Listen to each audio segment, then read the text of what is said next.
Hola, ¿cómo estás?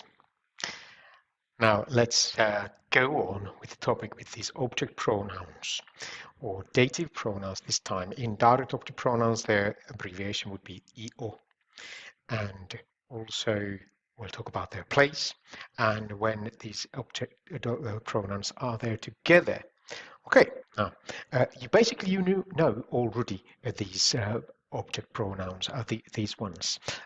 They typically answer the question to whom or for whom, sometimes also from whom. But never mind them for the time being. With verbs like gustar, you have studied them before. So me, te, le, nos, os, les. Okay, so where to place them? Directly. Like with the direct object pronouns in front of the conjugated verb. Simple. Nos escribes. Nos escribes. No te hablo. ¿Me pides dinero? Okay. The same goes here with the place for these object pronouns with the reflexive and direct object pronouns. So with infinitive and gerund, either in front of the conjugated verb or attached into the infinitive or the gerund form. So let's see the examples. Voy a darte el libro. Te voy a dar el libro. So they mean exactly the same thing.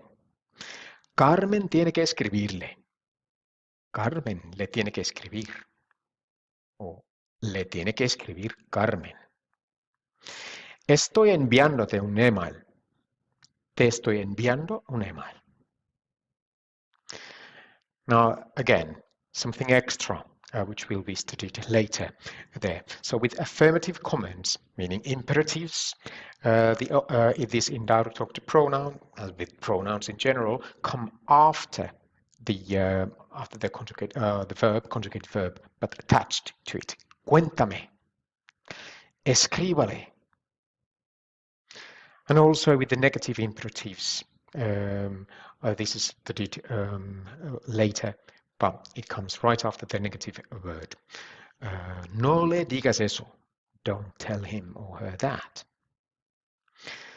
Note that the prepositional phrase, like basically there's a preposition and a pronoun there. They are made to clarify the sentence and sometimes also for the emphasis. So.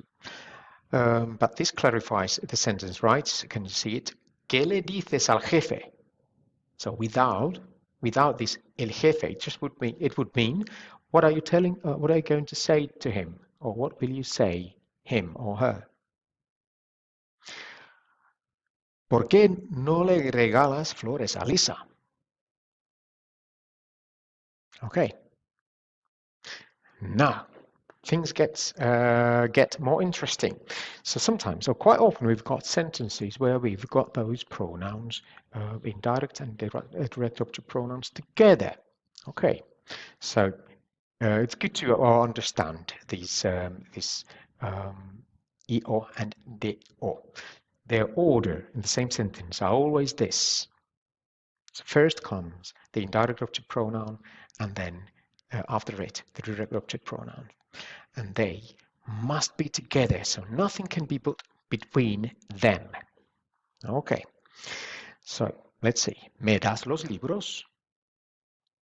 So will you give me the books? ¿Me los das? Will you give them to me?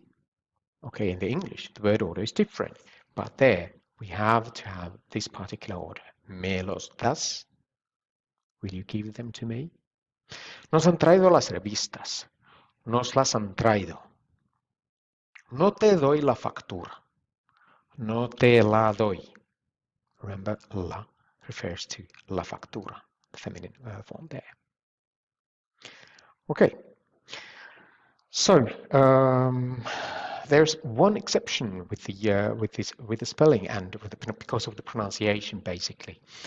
So if there were two pronouns beginning with the letter L together in a row, so the first one, meaning the indirect object pronoun, is changed for the form se. So instead of saying lelo, it is celo. Try saying those words, these words, pronouns.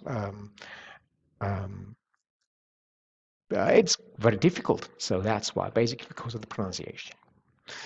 Now, as you can see, we've got 8 different forms, 8 different ways to use them there.